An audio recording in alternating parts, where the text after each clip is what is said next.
आपल्या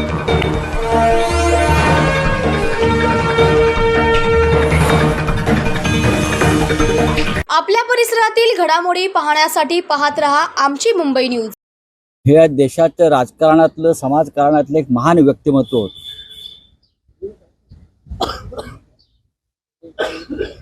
त्यांनी शिवसेनेची स्थापना केली। त्यांनी शिवसेनेची स्थापना केली नसती तर आजचा महाराष्ट्र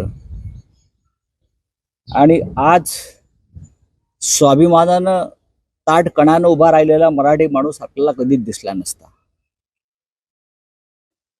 बाळासाहेबांच्या महाराष्ट्रावर मराठी माणसावर अनंत उपकार आहेत आणि ते तसेच राहतील, याची परतफेड कधीच होऊ शकणार नाही। हिंदू हृदय सम्राट शिवसेना प्रमुख बाळासाहेब ठाकरे नसते तर आज हिंदुत्वाला जाग आलेली आहे आणि ज्या राष्ट्र अभिमानाची बात आजचे राज्यकर्ते करतायत ती त्यांना कधीच करता आली नसती। या देशात खऱ्या अर्थाने हिंदुत्वाला जाग आणण्याचं काम माननीय बाळासाहेब ठाकरे यांनी केलं।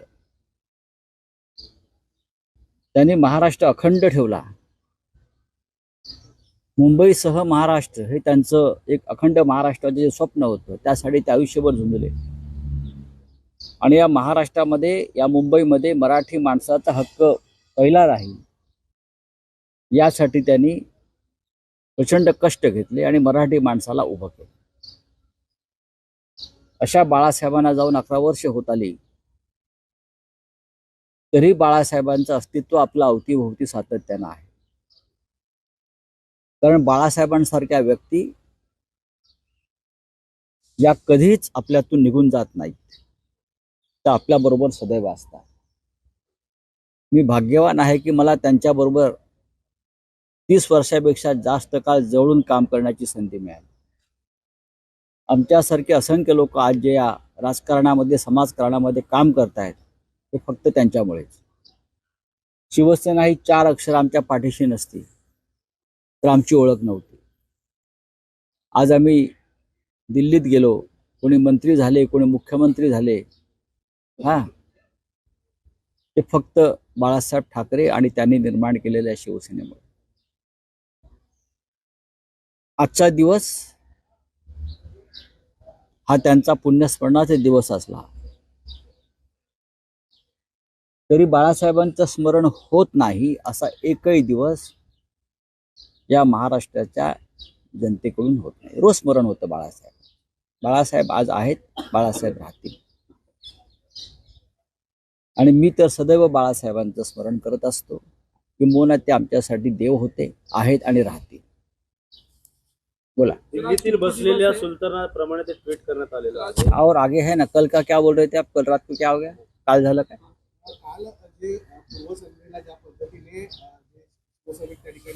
शिवसैनिक नाही, काल जे स्मृतीस्थळावर येऊन ज्या बेईमान गटाच्या लोकांनी गोंधळ घालण्याचा प्रयत्न केला, ती नौटंकी केली, त्यांना शिवसैनिक कसं म्हणता येईल? ज्यांनी बाळासाहेब ठाकरेंचा विचार सोडला तरी बाळासाहेबांचं स्मरण होत नाही असा एकही दिवस या महाराष्ट्राच्या जनतेकडून होत नाही। रोज स्मरण होतं बाळासाहेब। बाळासाहेब आज आहेत, बाळासाहेब राहतील आणि मी तर सदैव बाळासाहेबांचं स्मरण करत असतो किंबहुना ते आमच्यासाठी देव होते, आहेत आणि राहतील। बोला। दिल्लीतील बसलेल्या सुलतानाप्रमाणे ते ट्वीट करण्यात आलेलं आहे। और आगे है ना, कल का क्या बोल रहे थे आप? कल रात को क्या हो गया? काल झालं काय?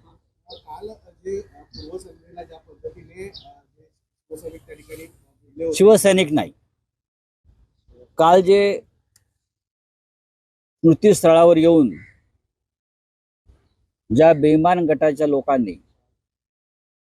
गोंधळ घालण्याचा प्रयत्न केला, ती नौटंकी केली, त्यांना शिवसैनिक कसं म्हणता येईल?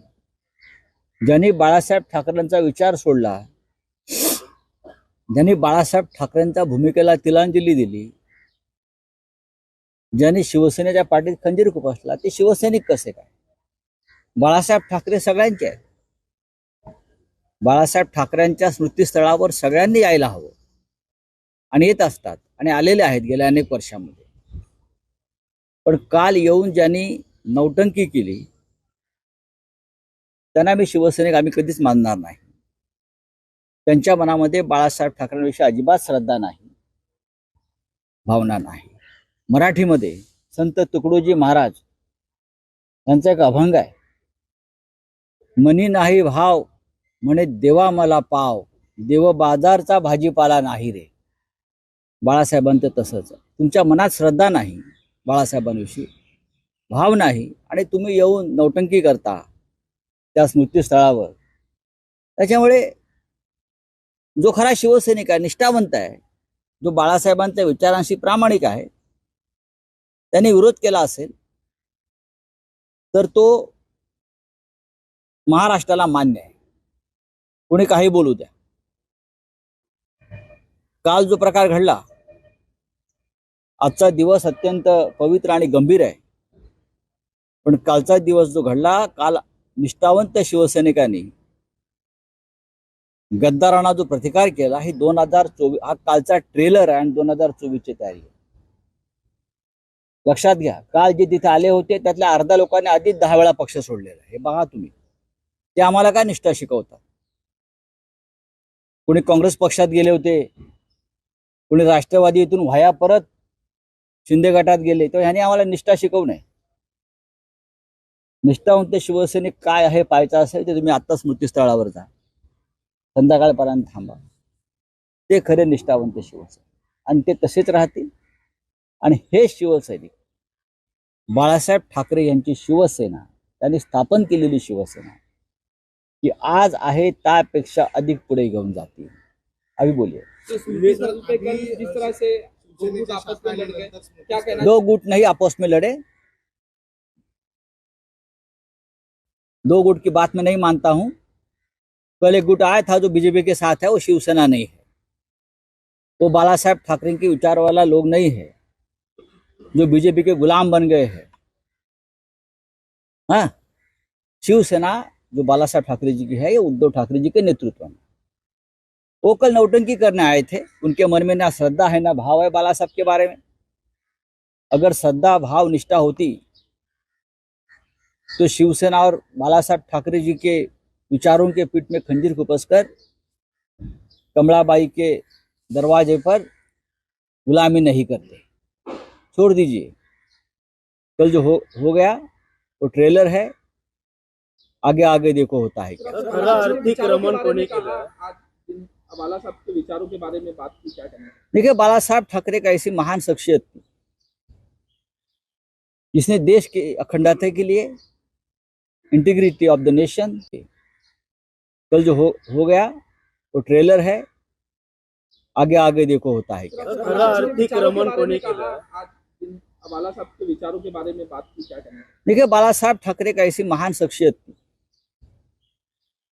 जिसने देश की अखंडता के लिए, integrity of the nation, Mumbai Maharashtra के लिए बहुत बड़ा योगदान दिया. खासकर भूमिपुत्र, ये जो संकल्पना है सन ऑफ सॉइल, कि मुंबई में मराठी लोगों को उनका हक मिलना चाहिए, ये उनका जो अधिकार रहा, अधिकार वाणी रही, उसे पूरे देश में राजनीति बदल गई. और तब से पूरे देश में भूमिपुत्रों की लड़ाई को एक जोर मिल गया, एक ताकत मिल गई. बाला साहब ने हमेशा कहा कि देश एक है, सभी राज्य इस देश के घटक है, लेकिन जो जिस राज्य में रहता है उनको वहाँ के अधिकार और हक सभी के बारे में मिलना चाहिए. उनका एक भूमिका रही और उनके लिए हमेशा संघर्ष करते रहे, और महाराष्ट्र में भी उनका ये संघर्ष रहा. इसीलिए आज जो मराठी मानुस को जो एक प्रतिष्ठा मिली है पूरे देश में, उनका श्रेय जाता है बाला साहब ठाकरे जी को. सर, देश में अब चुनाव है, उसी के साथ साथ कांग्रेस के जो एमपी है जयराम रमेश, उनका एक सीधी तौर पे बयान आता है कि कमल पे ऐसा बटन दबाओ कि जैसे उन्हें फांसी दे.